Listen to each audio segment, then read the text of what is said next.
This is more than just another class about how to make patterns on your iPad.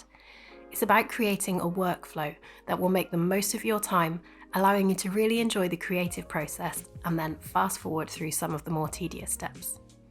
I'm going to take you through the whole life cycle of a pattern, from the initial sketching in Procreate right through to putting it together in Photoshop, and then having a completed design ready to send to clients, share on social media, and then eventually archive in your file system so that you have all the different files together in one place.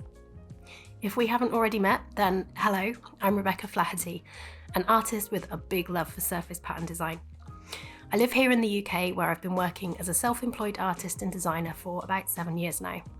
I've been in love with patterns for almost as long as I can remember. Some of my earliest memories are studying my mum's huge hand-sewn floor cushions with their 1980s Laura Ashley floral fabric and trying to spot the repeating motifs long before I even knew what a technical repeat was. Now I get to see my own patterns licensed on lots of different products like hats, stencils, children's clothes, dog harnesses, and stationery. In this class, I'm going to teach you how to sketch and illustrate your patterns in Procreate using non-destructive methods that preserve image quality, maintain an editable layer structure, and therefore make this a viable method for professional, commercial pattern making.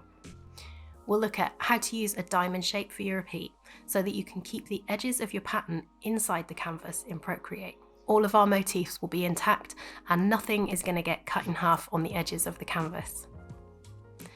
You'll learn how to sketch out your design first so that you know exactly what motifs you'll need to draw. No more wishing you'd made a leaf a bit bigger or curve a bit more to the left. Once we've sketched our design, we'll learn how to illustrate and add texture to the motifs. If, like me, you like to use textured brushes to draw your motifs, but hate how difficult they can be to fill in Procreate, then you are really going to love the shortcut that I have for skipping the boring edge tracing in Procreate and instead doing it in Photoshop with just one click. And talking of shortcuts, I'm also going to teach you how to record a Photoshop action for building out your pattern using smart objects, which you can run through with just one button. It's a real time saver. I've even created a few goodies for you to use while you're working through the class, including a flower stamp brush for creating easy flower shapes to trace over, and a beautiful welly boot mock-up for you to showcase your patterns with. I'd say this is probably somewhere between a beginner and intermediate level class. If you're familiar with the basics of Procreate and Photoshop, then this class is a perfect next step for your pattern design journey. It's also a great class for advanced students who are looking for some tips to speed up and streamline their workflows. Ready to get started? Then let's go.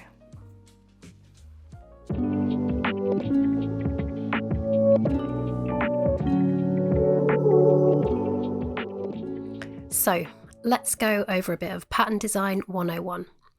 First, the very basics that make a pattern tile repeat seamlessly are that everything that touches this left edge needs to be repeated in the exact same position over on this right edge. And then everything that touches this top edge needs to be repeated down here on the bottom. That's what makes the design seamless. If we look at this layer here, you can see this is how the design repeats. Here's a bit of pattern design vocabulary for you. When we move something up and down on a canvas, we are moving it along the y-axis. Down is positive and up is negative. And when we move something side to side, we're moving it along the x-axis. Left is negative and right is positive. If you have trouble remembering which axis is which, an easy way to remember is to visualize the Y with an arrow pointing down. My canvas here is 12 by 12 inches, so everything up here needs to be copied and moved 12 inches along the Y-axis. And all this here on the left needs to be duplicated and moved 12 inches along the X-axis. We now have a repeating tile. So, as I said earlier, let's just turn this layer off and turn this one on. You can see how it looks when it's put into repeat. But here's the thing. When you make a pattern in Photoshop or Illustrator, you have the option of seeing past the edges of your repeat. you can see how your motifs are interacting with the ones on the other side of the canvas. This just isn't possible in Procreate. Everything is cut off along this edge and you don't get to see past the canvas edges. You can work around it by duplicating these layers.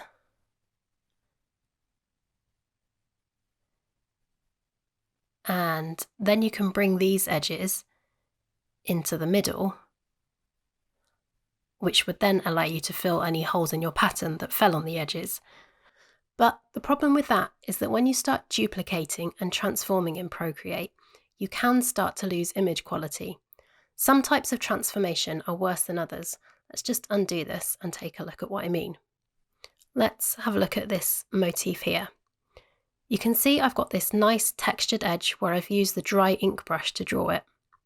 If I select a part of this, let's just make sure I'm on the right layer. There we go. If I select some of this heart to transform it, and then scaling it down even a tiny bit, you can see Procreate has had to recalculate how to move it and put it back together with a smaller number of pixels than we started with. It's having to remake the image every time we do this. And so it's now all blurred and soft and we lost our nice textured edge. These nice textured lines can become fuzzy and blurred after they're interpolated multiple times. Interpolation is the method used to adjust the pixels in an image when you scale, rotate, or transform. Here's a little pro tip from the Procreate manual itself. Every time you resize an image, the interpolation process happens again. After a few times, you might start to see the edges in your image degrading and looking fuzzy. Think of this like making a photocopy of a photocopy of a photocopy. You lose a little more image quality each time you transform. Try to avoid repeatedly transforming the same part of your image. Thankfully, moving it about like we are doesn't cause as much of a problem as rotating or resizing does. But for best practice, and always for commercial work, I try to avoid doing it. The main thing though is that I like to work in a non-destructive manner and have intact motifs that aren't cut off at an edge. So how do we get around this? Well, we can still use a square as our tile, but we're going to have that square rotated 45 degrees so that it's a diamond. That way, all of the edges that repeat are visible there inside the visible canvas that we can see on Procreate. We can see how they'll be positioned with the next tile as we're drawing them, and they're also not going to get cropped off at the edge. When it comes to making this repeat work, instead of making sure the top and bottom and the left and right match up, we need to have this edge here match up with this edge here, and this one match up with this one. The maths of that, and please don't panic here because you won't actually have to do any, is that everything touching this line needs to be copied and moved plus half of our overall document size in inches along the x-axis. So this is a 12-inch document, so it needs to move 6 inches this way, and then half of our overall document size again, 6 inches, along the y-axis. But as I said, you don't have to do any maths. Procreate snapping can do that part for us. Let's have a look here. I'm just going to duplicate this diamond layer and then hide the one underneath. And I'm just going to add a blob to this one. And let's do one here and then one just roughly in the middle. So on this layer with the diamond, I'm going to swipe left to duplicate. Then we can tap on transform. And then down here where it says snapping, we need to make sure that we have magnetics and snapping on, and these sliders here turned all the way up to the max. You will then be able to drag your canvas exactly halfway across. You'll see these orange lines cross over here in the middle when it's snapped into place. And then you can just release, and then we're also going to drag it halfway down. And there again, you'll see the orange lines pop up when it snaps into place. then you can just let that go. Easy peasy. Didn't have to do any maths. Just make sure that you're definitely snapping into exactly the right spot by checking for those orange lines. Look for those along the edges and crossing in the middle. You can also use these little crosshair lines that we put in. This should look exactly as we created it. If it looks anything like, let me just nudge this up slightly and then we'll go and have a look down at the bottom and you'll see what I mean.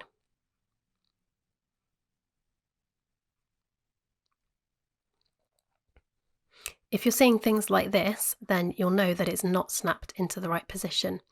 If those aren't lined up properly, you'll know you've gone wrong somewhere. If you find that yours isn't snapping properly as you're moving this around, then double check that you have snapping turned on first of all, and that both of these sliders are all the way up. And also, if we go back to this layer and we can zoom in, as I mentioned when we were setting it up, make sure that all the edges of your diamond are touching the edges of the canvas. I know that mine are, so let's break this one here. Let's crop a little bit out of it. Just delete that. So yeah, if you're seeing something like this, that would be why yours isn't snapping correctly into position. When we select the whole layer to move it halfway across, we need to have the whole canvas selected. As you can see, when I've selected this, we don't have the whole canvas, not the full width selected. So when we move it across by half, we're only going to be moving it across by half of this amount, not the full width of the canvas. So if you find that you have an error on your document like that, you can fix it by just adding a little blob and making sure they go to the edge. However, you'd be better off going back into your Photoshop document and changing it there and then resaving it on the cloud, because otherwise you're going to have to do this every single time you import it back into Procreate. So let's just undo those steps and get back to where we were. So let's go back to our tile with the blobs on it. And we'll show this one that we already started moving. So to carry on building this tile out, this is how it's going to work. On this original layer that has the bits we drew on it, I'm going to re-show that one that we moved. So with our original layer that we drew on, we're going to duplicate that again. And this time we'll drag it halfway down and halfway back this way, so in a negative direction along the x-axis. And again, checking for our orange lines intersecting. And then again, we'll go back to the one that we drew on, this bottom layer, and we're going to duplicate that and we're going to drag it upwards, making sure we've got our lines crossing, and then over to the left. And then go back down to this bottom layer again, duplicate it, select it, and we'll drag it up and over to the right. And now we have built out our diamond repeat. We have this edge matching up with this one, and this edge matching up with that one down there. So let's test this repeat out, shall we? I'm going to swipe down with 3 fingers and I'm going to tap copy all. Then I'm going to go up to the very highest layer. It doesn't matter if it's showing or not. So up on your topmost layer, swipe down again with 3 fingers, and this time we're going to tap paste. And that's just pasted a copy of everything that we could see. So I'm going to tap on this blue dot down there, and I'm going to drag this up until it fills just this top left quarter of the document. And you'll see your orange lines for snapping come up there in the middle. And then you can release, and then we're going to go to our layers, and we're going to swipe left to duplicate this layer. Then we're going to transform it, and then we're going to drag it over here until it snaps into place. And then we're going to pinch those 2 layers together, duplicate those 2, tap to transform, and then we're going to drag and snap them down into the bottom. And you can now see how our diamond is tiling and repeating perfectly. So let's hide these 2 and go back to our tile. The clever thing about this is that the whole square can still be our overall repeat. You'll notice that this edge here matches up perfectly with this one, and the top also matches up with the bottom. So this entire canvas will actually be a seamless tile that we can export. It will still function just like a normal square grid repeat, and you can use it just like any other pattern tile. For example, on Spoonflower, you can still use the basic repeat. The best part is that because we're repeating everything within it in this built-in diamond repeat, we only have to create motifs to fill this middle part. These three here are the only ones we'd need to illustrate. We only have to create finished motifs for these. If we go back to my flower pattern, let's show this layer, and let's also show the diamond so we can see where the edges are. If we go back to this pattern, the only part that I had to illustrate were these ones here. Even though the pattern is made up of all of these here are the only ones I had to illustrate. The rest will be repeated when we bring this into Photoshop later. I'll show you quickly how that works. So on this layer, I'm going to have to add a little mark to the corners because my illustration doesn't go all the way to the edges. It's going off the edges here, but there's nothing touching the top and bottom. So I need to let's just add a little mark going off each of these corners.